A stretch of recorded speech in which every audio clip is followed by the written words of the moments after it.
Jessica Valenti is a feminist journalist, and recently, after the Hobby Lobby ruling last Monday, she decided to put out a humorous tweet. And the tweet said the following: maybe women should organize a safe-sex fuck-in at every Hobby Lobby across the country. Damn. In the glitter aisle, just a thought. Okay, so obviously it was meant to be humorous, even though the Supreme Court ruling is not a humorous ruling. But nonetheless, conservatives took great offense to the tweet, and they decided to respond with the following tweets. One person said, and exactly what will this accomplish other than confirming that liberal values overall are inherently rotten? That's right, because liberals sit around and they conspire ways to go to local retail stores to have fuck-ins. That's what we're all about. Hey, those are our values. Okay, number one, you jackass, it's a fucking joke, all right? They're not actually, she's a feminist, she's not actually gonna do a fuck-in at a Hobby Lobby, okay? Well, not in the glitter aisle, okay. Maybe in the framing aisle. Yes, right. You know why? She's classy. Yes. Okay, now that we're gonna get to that in a second. Yeah. Okay, number two, if that was actually our values, it would be awesome. Okay, who wants to be in a party that's anti-fuckins? I'm pro-fucking. Okay, if you can do it, have at it, Hoss. That sounds like fun. Okay, see, now you can now go ahead and get angry at me over Twitter. See, Young Turks says they're pro-fucking. It's amazing. Go ahead, you take that side. Be anti-sex. That's great. And they take great pride in being anti-sex. And there are lots of liberals out there that are conservative themselves when it comes to their sex lives, right? But the notion that all liberals are going around having random casual sex with everyone is absolutely ridiculous. But that's the way that they paint the picture. That's the way they make liberal women look like. And I know so many conservative women that are much more liberal in their sex lives than liberal women are. Yeah. So let's just keep that into consideration. All right, other people wrote the following: forgive me for being judgy, but what kind of whore are you? Yeah, that's a little judgy, and I'm not sure I'm going to forgive you for that, but okay. Dana Lausch says, pure class, and then she links Jessica Valenti's tweet.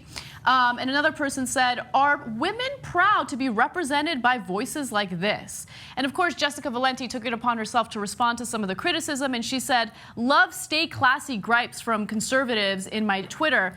Not only should women abstain from sex, apparently we can't even joke about it, or can't joke about it either. She says, those who complain about humorless feminists are the first to be so offended by a Hobby Lobby fucking joke.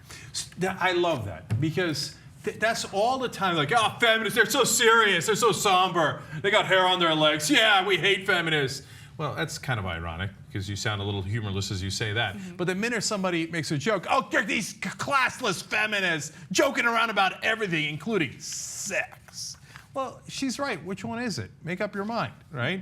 And the reality is, of course, they're conservatives. And that doesn't mean all conservatives in the country, but the guys who are like the professional right, I guess is a way of putting it. I don't know why nobody puts it that way, given that apparently the White House thinks there's a professional left. The professional right, it's at an 11 all the time. This one goes to 11 and stays at 11, right? So they're outraged at everything at all times. They hate everything Obama did. If he was pro-intervention in Syria, I hate him. If he didn't intervene in Syria, why didn't you intervene? I hate you, right?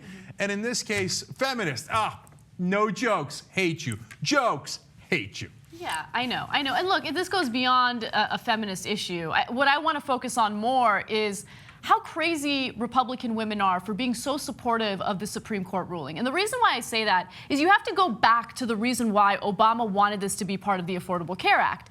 He wanted to ensure that birth control was accessible to everyone because the country spends $11 billion a year on unwanted pregnancies. So these conservative women might argue that they're fiscally conservative, and they might also argue that they're pro-life. Well, if you're fiscally conservative and if you're pro-life, it's in your best interest to ensure that people have access to birth control so they don't get pregnant and they don't have abortions. Or if they're forced to have kids because you guys passed these ridiculous draconian laws in red states, then at least we don't have to worry about federal money going toward raising those children that are unwanted. So it's supposed to solve a bigger problem, but they can't see past it. And they also can't see past or see through the hypocrisy of Hobby Lobby, which of course is funding mutual funds that also funds abortions and birth control. It's ridiculous. And so is this feedback I'm getting on Twitter from conservatives, oh yeah, that's for the pension funds are for their employees. Yes, they put in at least $3.8 million of their own money. And now that's how the law works. Now, if they hated that so much and they thought that was not the right way to go, well, they wouldn't have put in that money, right?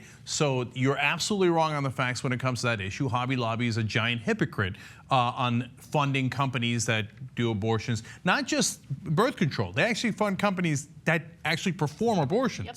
So that's a reality. And then look, to Anna's point, this whole idea that I'm pro-life, I want less abortions, but I'm against birth control. Well, okay, those two things don't jive, and you know they don't jive.